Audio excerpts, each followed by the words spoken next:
Greetings to all.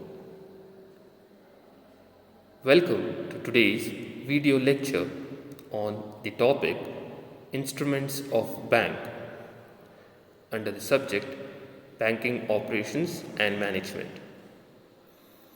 So, my dear students, let's today discuss what are the basic and various instruments which are generally issued by the banks to its customers.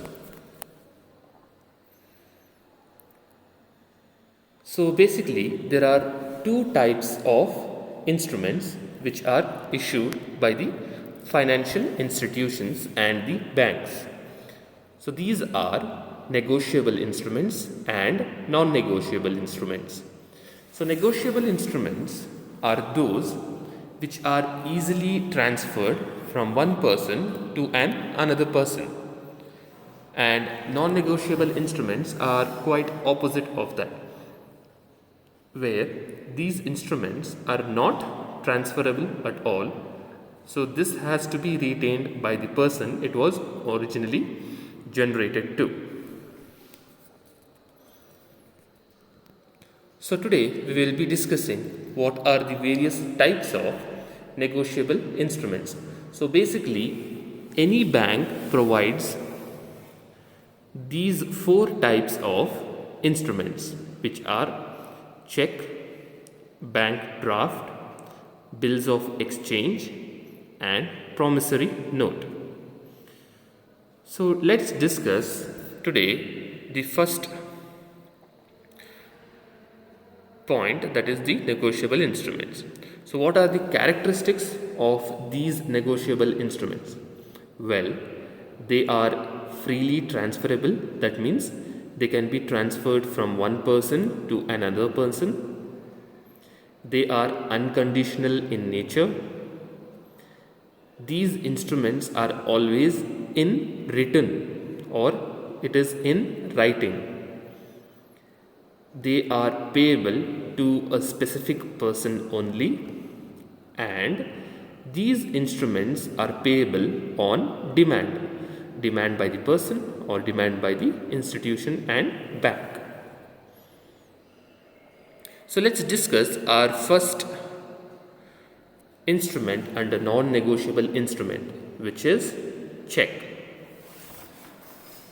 So a check is an order to a bank to pay a stated sum from the drawer's account, written on a specifically printed form. So most of you would have seen a check and dealt with a check as well. So check is a paper form which is generated by the bank upon a specific person stating to pay a particular sum of amount, usually for a period of 3 months, which it holds valid. So there are particularly three types of parties which are associated with check, that is a drawer, drawee, and a payee. So who is a drawer? Drawer is one who makes the check. He is the one who creates the checks. The drawee is one to whom the check is drawn upon. So drawer is the one who draws the check or makes the check, and drawee is the person on whom the check is drawn upon, and payee is the one on whom the amount is payable. So if you see in this slide, I have mentioned the pro forma or a specimen copy of a check.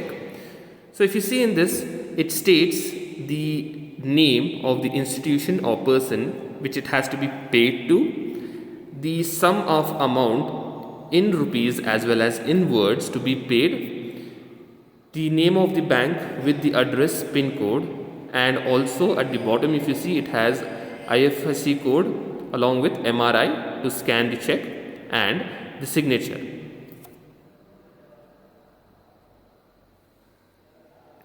So now let's discuss what are the various types of checks.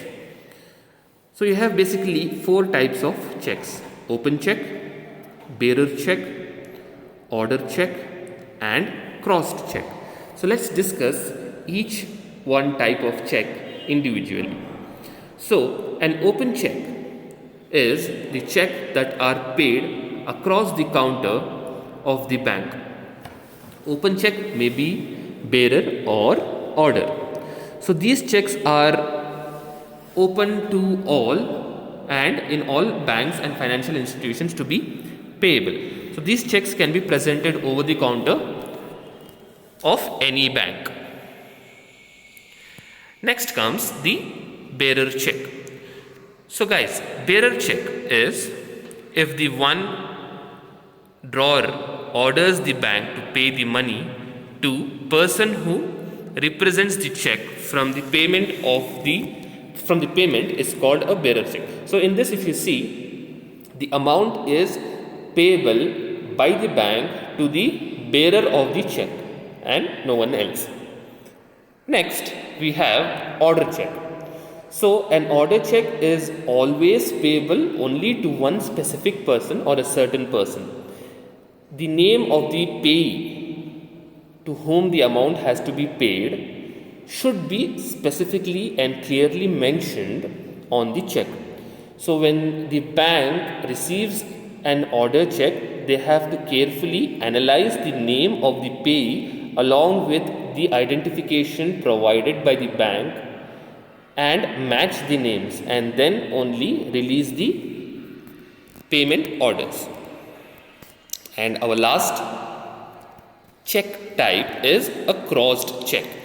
Usually a crossed check is that which is crossed by the drawer for the safety purpose.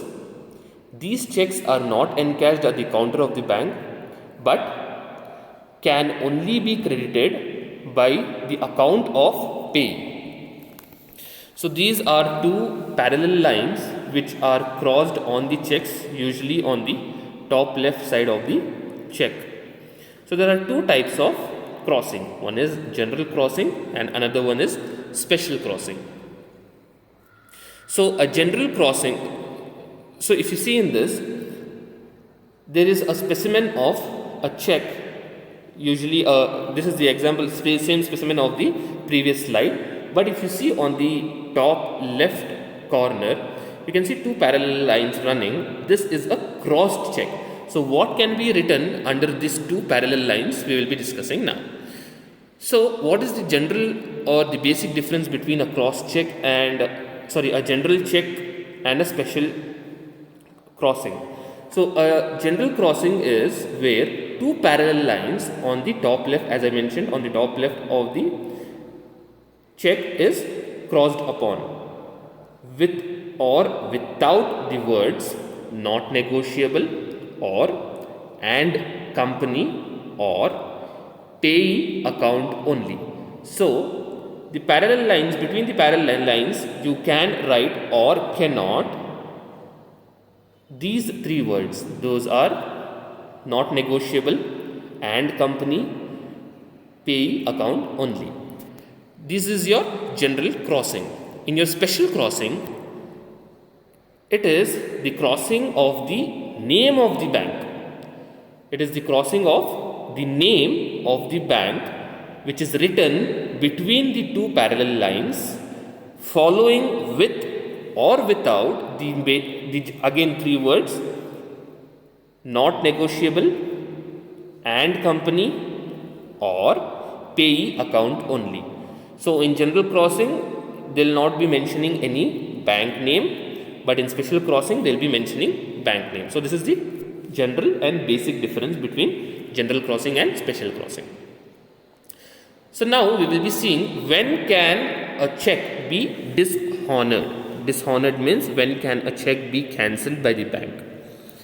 So there are various steps or various situations where the check can bounce or be dishonored by the bank.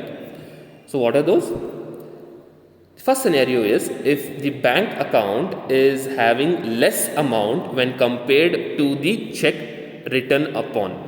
For example, if you have 10,000 in your bank account and if the check amount is 15,000, then the check is bounced. The bank cannot issue the or cannot pass the check. Next one is if the amount written on the check in figures and in words is different.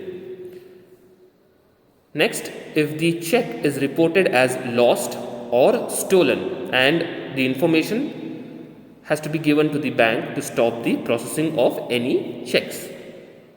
Next, if the person becomes unsound mind, the notice is given to the bank. After this period, the payments of the particular person will be stopped. Next, if court orders the bank to stop the payment of a particular account. If the person declared insolvent by the court. If the check is torn, bank refuses payment. So if the check is crumbled or is in rough shape, the bank refuses the payment.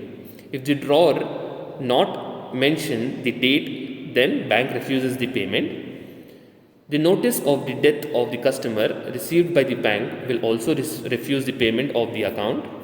If the check is mentioned before the date mentioned on it, and if the check becomes outdated after 6 months and if its date of issue, then the check is cancelled and not valid. And also if the signature on the check does not match, this also becomes a problem. So these were the types of check, the kinds of crossing and causes of dishonoring the check. So in our next video lecture, we will be discussing about bank drafts, bills of exchange and promissory notes. So thank you for attending this video lecture. If you have any doubts, you can kindly ping me. Stay safe and take care.